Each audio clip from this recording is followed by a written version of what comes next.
દોસ્તો, શરીરમાં ગરમી હોવી પણ ખૂબ જરૂરી છે આપણા ડાયજેશન માટે, મેટાબોલિઝમ માટે અને બોડીના ટેમ્પરેચરને રેગ્યુલેટ કરવા માટે.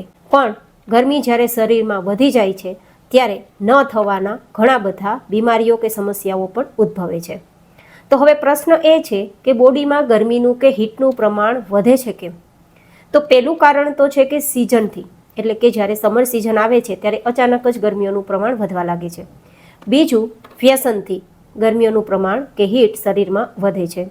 ત્રીજું, માનસિક તણાવ, ટેન્શન કે પછી ખૂબ વધારે પ્રમાણમાં ચિંતા કરવાથી પણ શરીરમાં હીટ કે પછી ગરમીનું પ્રમાણ વધે છે. અને જો તમારું ખાવા પીવાનું પરફેક્ટ નથી, ઇનબેલેન્સ છે, રેગ્યુલર નથી અને જે ખરેખર શરીરમાં જરૂરી પોષક તત્વો આપે છે તેવું નહીં, પણ શરીરમાં ગરમી વધારે છે તેવું આપણું ખાવા પીવાનું થઈ જાય છે, ત્યારે પણ શરીરમાં હીટ અને ગરમી છે તે ખૂબ જ વધારે પ્રમાણમાં વધે છે.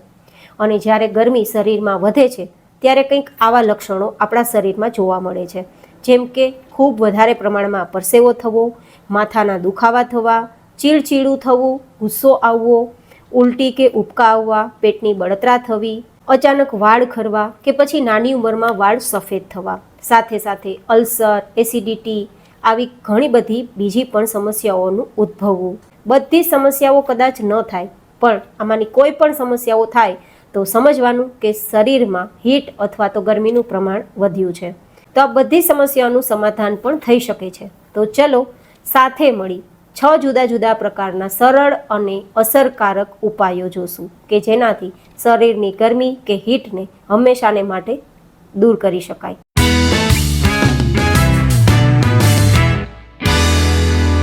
તો સૌથી પહેલી આપણે રેમેડી અથવા તો ઉપાય જોશું શીતલી પ્રાણાયામ.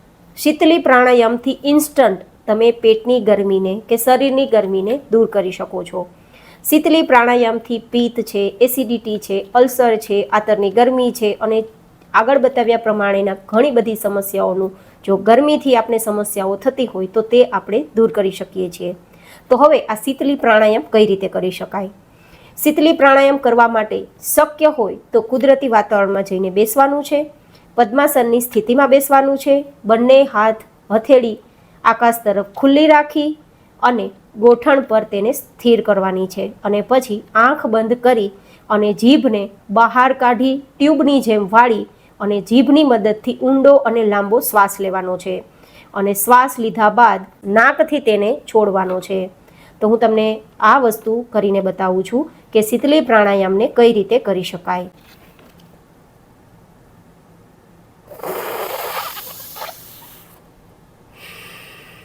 આ રીતે જીભને બહાર કાઢી ટ્યુબની જેમ વાળવાની છે અને આ રીતે જીભથી જ ઊંડો અને લાંબો શ્વાસ લેવાનો છે અને પછી નાક દ્વારા છોડવાનો છે. અને આ વસ્તુ તમે 8 થી 10 વાર કરી શકો છો. જેવું તમે શીતલી પ્રાણાયામ કરશો કે ઇન્સ્ટન્ટ તમને પેટમાં ઠંડક ફીલ થશે અને પિત્ત, અલ્સર કે એસિડિટી જેવી સમસ્યાઓનું ફટાફટ સમાધાન થશે. તો આ તો હતું પેલું શીતલી પ્રાણાયામની વાત. હવે આપણે વાત કરીશું ગરમીઓની સ્પેશિયલ જડીબુટ્ટીની, જેમનું નામ છે ગોંદ કતીરા. ગોંદ કતીરાની ઘણી બધી રેસીપી મેં ડિમ્પલ્સ ડિશીસમાં શેર કરેલી છે. ગોંદ કતીરા છે તે ઉનાળાનો સ્પેશિયલ ગુંદ આવે છે તે છે.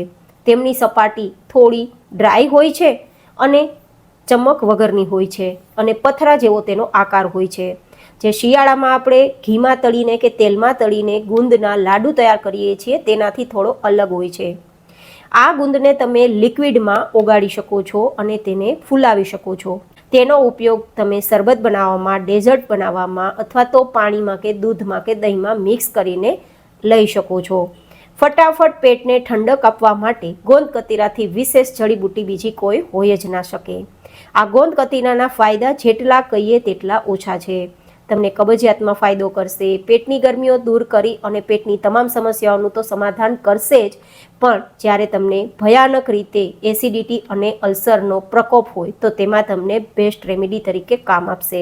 એકદમ ઓછી કિંમતમાં, એટલે કે 70-80 રૂપિયાના 100 ગ્રામ જેવી કિંમતમાં તમને કોઈ પણ પ્રોવિઝન સ્ટોરમાં કે પછી આયુર્વેદિક જડીબુટ્ટીઓ મળતી હોય ત્યાં મળી જશે. આ ગોંદ કતીરા ખૂબ સસ્તી છે પણ તેના ફાયદા ગજબના છે. તો એકવાર જરૂર ટ્રાય કરજો. આ હતો આપણો બીજો ઉપાય. હવે પછીનો આપણે જોશું ત્રીજો ઉપાય કે જ્યારે પણ તડકામાં જવાનું થાય ત્યારે તમારું માથું ઢાંકીને રાખવું.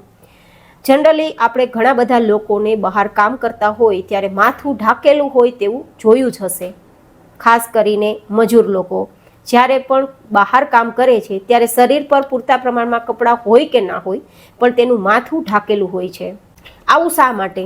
જેનું કારણ છે કે જ્યારે સૂર્યના કિરણો સીધા જ આપણા માથા પર પડે છે ત્યારે ડિરેક્ટલી માથા થ્રુ આપણા પૂરા બોડીમાં હીટ નિર્માણ થાય છે અને હીટ સ્ટ્રોક જેવી આપણે ભયંકર સમસ્યાઓ પણ થઈ શકે છે. તો માથાને કવર કરીને રાખવું, જેમ કે તમે ટોપી પહેરી શકો છો, સ્ત્રી હોય તો તમે સ્કાર્ફ બાંધી શકો છો, વડીલ છો તો તમે છત્રીનો ઉપયોગ કરી શકો છો. બસ આ રીતે તમારે માથું કોઈ ને કોઈ રીતે ઢાંકીને રાખવાનું છે.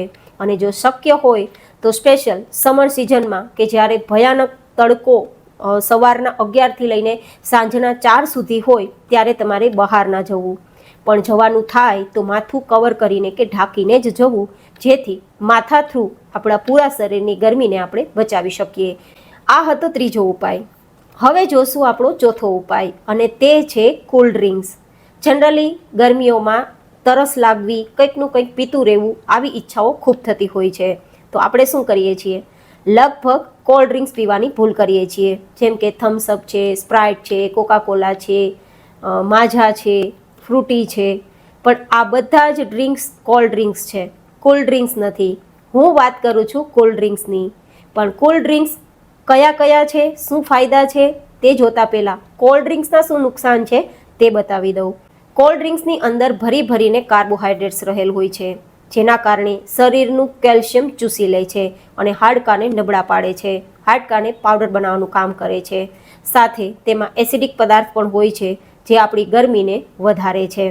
તો કોલ્ડ ડ્રિંક્સને છોડો અને હંમેશા કુલ ડ્રિંક્સને પીવાનું પસંદ કરો.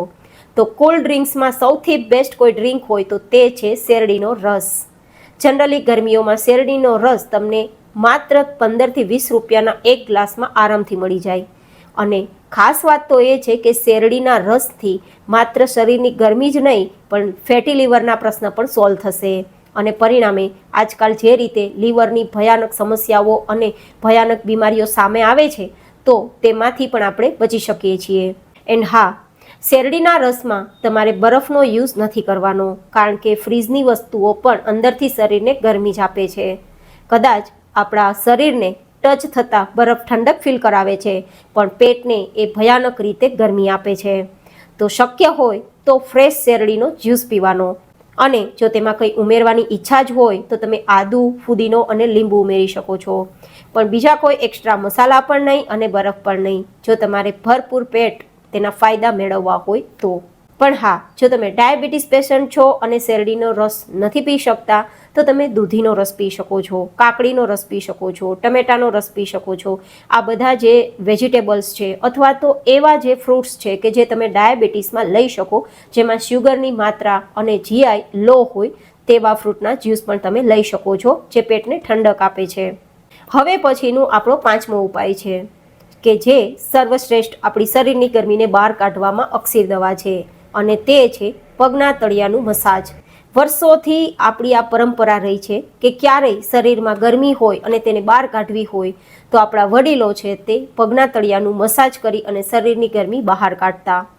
તો તમે તલના તેલથી, નારિયેળના તેલથી કે પછી ગાયના શુદ્ધ ઘીથી રાત્રે સૂતા પહેલાં માત્ર બંને પગમાં 2-2 મિનિટ માટે હળવું મસાજ કરવાનું છે. અને જો તમારે વધારે ફાયદા જોતા હોય તો જે કાસાની વાટકી આવે છે તેનાથી તમારે મસાજ કરવાનું છે. આ રીતે મસાજ કરશો તો જેમ જેમ તમે મસાજ કરતા જશો તેમ પગના તળિયામાં કાળો કાળો કચરો તમને જોવા મળશે. એ કાળો કચરો બીજો કંઈ નહીં પણ આપણા શરીરની ગરમી જ છે. તો એ જોઈને ગભરાવાનું બિલકુલ નથી, પણ ખુશ થવાનું છે કે શરીરની ગરમી બહાર નીકળી રહી છે. તો આ પગના તળિયાનું મસાજ ન માત્ર તમારી ગરમીને ઘટાડશે પણ તમને સ્ટ્રેસ ફ્રી રાખશે. સાથે રાત્રે આ કરી અને સૂવાથી તમને ઊંઘ પણ એકદમ ગાઢ આવશે અને સવારે તમે જેવા જાગશો કે તમારો મૂડ એકદમ ફ્રેશ રહેશે. તો એકવાર ટ્રાય જરૂર કરજો. વીકમાં 2 થી 3 વાર શક્ય હોય તો આ તળિયાનું માલિશ કરવાનું રાખજો. શરીરની ગરમી તો દૂર કરશે જ પણ સાથે બીજા ઘણા બધા ફાયદા પણ કરશે. હવે પછીનું સૌથી બેસ્ટ આપણું ગરમી બહાર કાઢવા માટેનો ઉપાય કે રેમેડી છે માટલાનું પાણી. વર્ષોથી આપણા વડીલો છે તે માટલાનું પાણી પીવાનું પ્રિફર કરે છે, જેનું કારણ છે કે માટીની અંદર ઘણા બધા પોષક તત્વો કે પછી મિનરલ્સ રહેલા હોય છે, જેની અંદર પાણી આપણે 7 થી 8 કલાક રાખ્યા બાદ પીશું તો કુદરતી રીતે જ પાણી આલ્કલાઇન થઈ જશે અને ઘણા બધા મિનરલ્સ એ પાણીમાં મિક્સ થવાથી આપણા શરીરની અંદર ઘટતા પોષક તત્વો પણ પૂરા પાડશે. જો તમે ફ્રીજનું પાણી પીતા હશો તો ટેમ્પરરી તમને ઠંડક ફીલ કરશે, પણ પેટમાં જતાં જ તે ગરમીઓને વધારશે. જ્યારે માટલાનું પાણી પીવામાં આવે છે ત્યારે પાણી પીવાનો સંતોષ તો થાય જ છે, સાથે સાથે પેટને ઠંડક મળે છે અને તમને સંતોષની સાથે સાથે ઘણા બીજા પોષક તત્વોની પૂર્તિ પણ થાય છે. તો આ જ જુદા જુદા બતાવેલા 6 ઉપાય કે જે પેટની ગરમીને કે હીટને બહાર કાઢવામાં ખૂબ મદદરૂપ થશે. આઈ હોપ કે તમને મારો આજનો આ રેમેડી સાથેનો વિડીયો ખૂબ પસંદ આવ્યો હશે. ફરી મળીશું એક નવા જ ઇન્ફોર્મેટિવ એન્ડ ઇન્ટરેસ્ટિંગ વિડીયો સાથે. ત્યાં સુધી stay healthy and stay happy.